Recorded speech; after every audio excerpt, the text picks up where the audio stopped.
286 নম্বর page.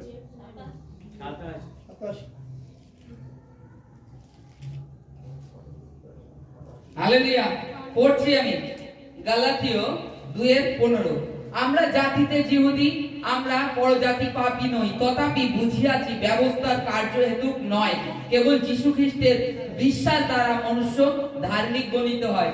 সেই জন্য আমরা ও খ্রিস্ট যীশুতে বিশ্বাসী হইয়াছি, যেন ব্যবস্থার কার্য হেতুক নয়, কিন্তু খ্রিস্টের বিশ্বাস হেতু ধার্মিক গণিত হই।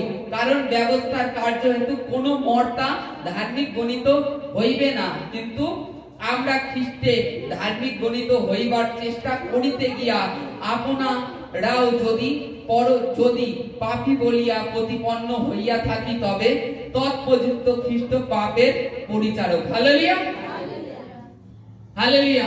এখানে যদি আমরা যদি এই ঘটনাটা পুরো পড়ি, যে বিশ্বাস দ্বারা পরিত্রাণ লাভ হয়, এখানে পৌল আর আপোল্লো আর বার্নাবা ছিলেন।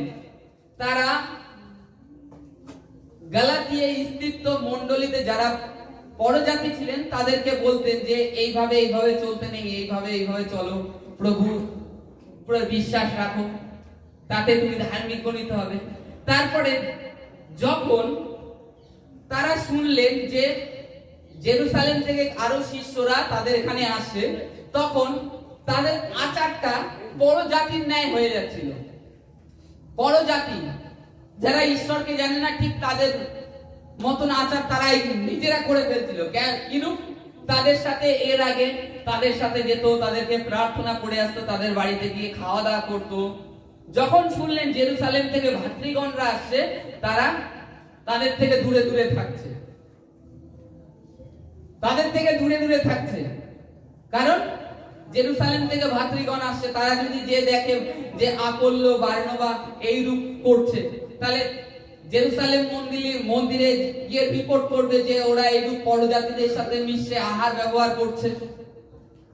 তাই পৌল এইখানে তুলে দিয়েছেন যে আমরা জাতিতে যিহুদি, আমরা পরজাতি পাপী নহি, তথাপি বুঝিয়াছি ব্যবস্থার কার্য হেতুক নয়, কিন্তু বিশ্বাস দ্বারাই, খ্রিস্ট যিশুতে বিশ্বাস দ্বারাই মানুষ ধার্মিক গণিত হয়। যিহুদিরা কি করে? ব্যবস্থার অন্বেষণ করে, ব্যবস্থায় কোথায় কি লেখা আছে, আমি ভুল করছি না তো, আমি ব্যবস্থা পড়ছি না বলে আমি কি নরকে চলে যাব? আমি ব্যবস্থায় লেখা আছে মনে করুন 40 দিন উপবাস করতে হবে, উদাহরণস্বরূপ 40 দিন উপবাস করতে হবে, আপনি করছেন না, আপনার মনে সন্দেহ ঢুকে গেল আমি পাপ করছি, আমি স্বর্গে যেতে পারবো? মনে করুন নিস্তার পর্ব, যে সমস্ত রীতি রিবাজ ছিল সেইগুলো সম্পূর্ণরূপে পালন না করলে তারা ভাবতো তারা নরকে চলে যাবে।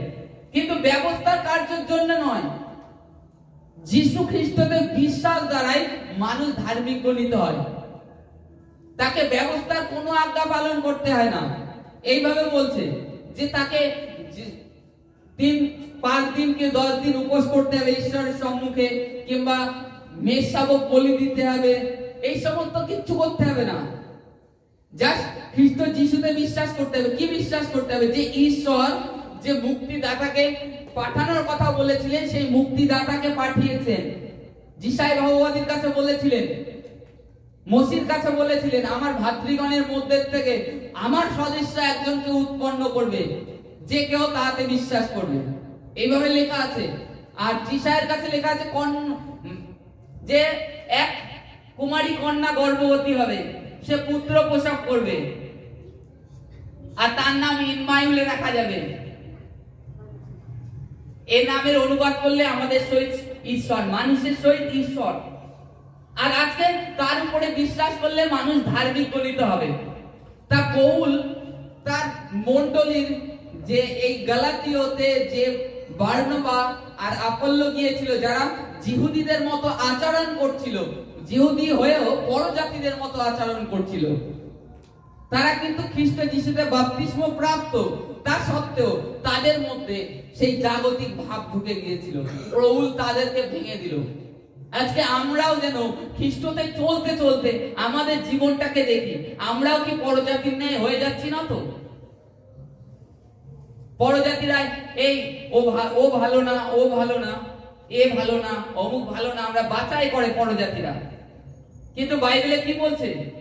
বাইবেলে এটা বলছে আমরা ঈশ্বরের সন্তান, আর প্রত্যেকটা মানুষ এই পৃথিবীতে ঈশ্বরের সন্তান। কোন মানুষকে ঘৃণা করা মানে ঈশ্বরকে ঘৃণা করা। আমরা সেটা যেন বিবেচনা করে দেখি যে আমরা এইরূপ করছি না তো আচরণ, আমাদের মধ্যে এইরূপ দেখা যাচ্ছে না তো। নিজেকে নিজে পরখ করে দেখো যে আমার মধ্যে এইরূপ আসেনি তো। আজকে তুমি আমি কাউর পরে ক্রোধ করে থাকলে কার পরে থাকছি? ঈশ্বরের পরে। এবার তাতে কি হচ্ছে? দিয়াবল সেই স্থানটা মাঝখানে নিয়ে নিচ্ছে, আপনাদের মধ্যে একটা বড় পাঁচিল তৈরি করে দিচ্ছে। দিয়াবলকে সুযোগটা করে দিয়েছেন। প্রভু ওর জন্য বলে গেছে তোমরা পাপ ক্ষমা করো অস্ত যাওয়ার পূর্বে সূর্য। তা আমাদেরকেও যেন আমরা পরজাতিদের মতো না হই, আমাদের মধ্যে এইরূপ না থাকে, যেন ভাতৃপ্রেম থাকে। জিহুদি হয়েও কিংবা আজকে আমরা খ্রিস্টের ধার্মিক গণিতে হয়ে, ব্যবস্থার গুণে হয়নি, আমাদের কর্ম দ্বারা কিন্তু হয়নি ধার্মিক গণিত। কার জন্য হয়েছে? খ্রিস্ট যিশুর জন্য। তার বহুমূল্য রক্ত তিনি ক্রুশে ঝরিয়েছেন, আর তার রক্ত দিয়ে আমাদেরকে ক্রয় করে নিয়েছেন। তাই আমরা ধার্মিক গণিত হয়েছি। আজকে তার রক্তের জন্য আমরা ধার্মিক হয়েছি। এর জন্য আমরা নিজেরা যেন গর্ব না করি। আমরা এটাই ফলো করি যে একজনকে কিভাবে প্রভুর প্রেমে তার কাছে প্রকাশ করা যায়। প্রথমে আহার ব্যবহার করছি, কেউ আসলো তার সাথে আর আহার ব্যবহার করছি না, ওটা বসা করছি না, কিংবা তার নামে কেউ অন্য মন্দ কথা বলে দিল, তার বাড়িতে সুসমাচার নিয়ে যাচ্ছি না।